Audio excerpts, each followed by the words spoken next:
பாரங்களை ஊக்கமாய் கர்த்தரிடம் சொல்லுவோம். உள்ளமதின் பாரங்களை ஊக்கமாய் கர்த்தரிடம் சொல்லுவோம். இக்கட்டு நேரத்தில் கூப்பிடுவோம், இயேசு வந்தாதரிப்பார். இக்கட்டு நேரத்தில் கூப்பிடுவோம், இயேசு வந்தாதரிப்பார். கர்த்தரை நம்பியே ஜீவிப்போம், கவலை கஷ்டங்கள் தீண்டிடும். கைவிடா காத்திடும் பரமனின் கரங்களை நாம் பற்றி கொள்வோம். கைவிடா காத்திடும் பரமனின் கரங்களை நாம் பற்றி கொள்வோம்.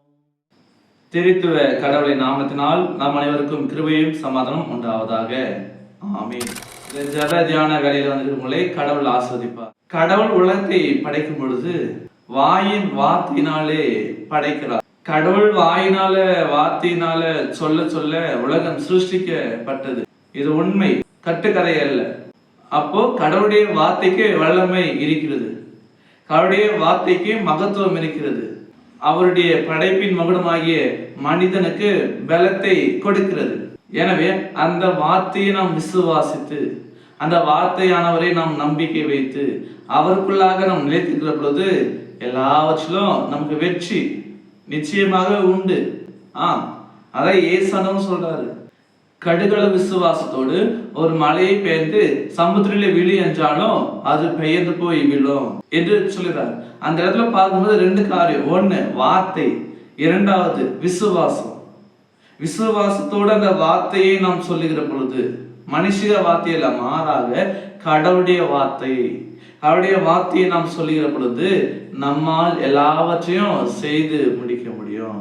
விசுவாசமும் இருக்க வேண்டும், கடவுளுடைய வார்த்தையும் இருக்க வேண்டும். மனுஷிக வார்த்தை இல்லை, மனுஷிக பிரகாரமான வார்த்தை இல்லை, மாறாக கடவுளின் வார்த்தை. அப்ப அந்த கடவுளின் வார்த்தை எது? ஏசாண்டவர். அந்த ஏசாண்டவருக்குள்ளாக நாம விசுவாசம் வைத்து, அந்த ஏசாண்டவருக்குள்ளாக நாம் நம்பிக்கை வைத்து அவருக்குள்ளாக வாழும் போதுதான், அவருக்குள்ளாக நிலைத்திருக்கும் பொழுதுதான் அந்த மலையை பெயர்ந்து சமுத்திரத்துல போய் விழு என்றாலும் போய் விழும். அந்த வார்த்தையானவர் இயேசு ஆண்டவர். அந்த வார்த்தையான இயேசு ஆண்டவரை நாம் நம்பிக்கை வைக்க வேண்டும். அது மாத்திரமல்ல, அந்த வார்த்தையை விசுவாசிக்கிற எல்லாருக்கும் பலன் உண்டு, சக்தி உண்டு. அது பெரியவர்களுக்கு மாத்திரமல்ல, சிறு பிள்ளைகளுக்கு கூட பொருந்தும். கடவுள் தமது வார்த்தையினால பெரியவர்களை மாத்திரமல்ல சிறு பிள்ளைகளை கூட என்ன பண்றாரு? பலப்படுத்துகிறார். வாலிப சகோதர சகோதரிகள் என்ன பண்றாரு? அவர் பலப்படுத்துகிறார். அதுதான் வேதம் இப்படியாக சொல்கிறது. சங்கீதங்கள் புஸ்தகம் 8வது சங்கீதம் 2வது வசனம் இப்படியாக சொல்கிறது, உம்முடைய பகைவர் நிமித்தம் சத்துருவையும் பள்ளிக்காரனையும் அடக்கி போடும்படி பாலகர் வாயினாலும் குழந்தைகள் வாயினாலும் வல்லமை விளங்க செய்தீர். ஆம் எனக்கு அன்பானவர்களே, சத்துருக்களை மிதித்து போடும்படியாக, சத்துருக்களை அழித்து போடும்படியாக பாலகர் வாயினாலும் குழந்தைகள் வாயினாலும் வல்லமை விளங்க செய்தீர். அதை பார்க்கிறோம். பாலகர் வாயினாலும் குழந்தைகள் வாயினாலும் வல்லமை விளங்க செய்கிறார் கடவுள்.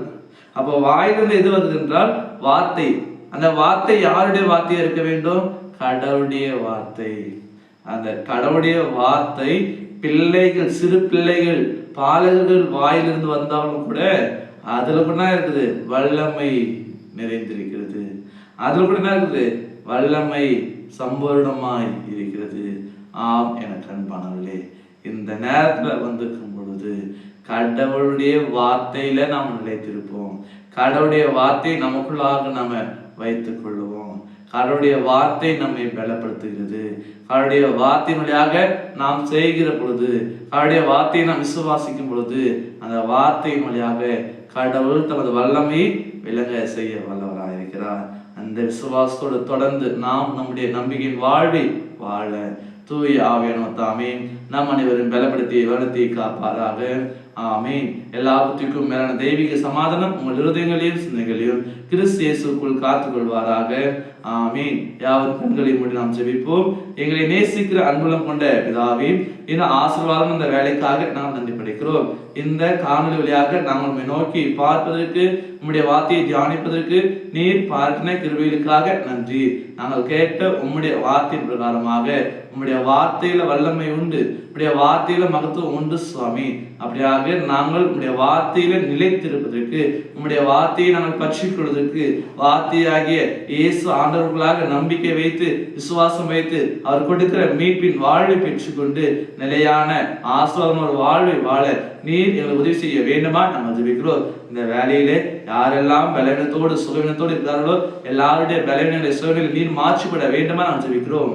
நீர் ஒரு வார்த்தை சொல்லினால் எல்லா வியாதி நோவு நொடி எல்லாமே எங்களை வச்சு அகன்று போகும் என்ற திடமான விசுவாசத்தோடு நோக்கி நாங்கள் பார்க்கிறோம்.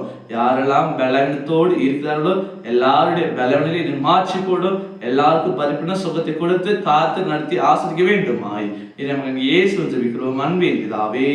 ஆமீன். அனைவருக்கும் ஸ்தோத்திரம். கடவுள் உங்களை ஆசீர்வதிப்பாராக. ஆமீன்.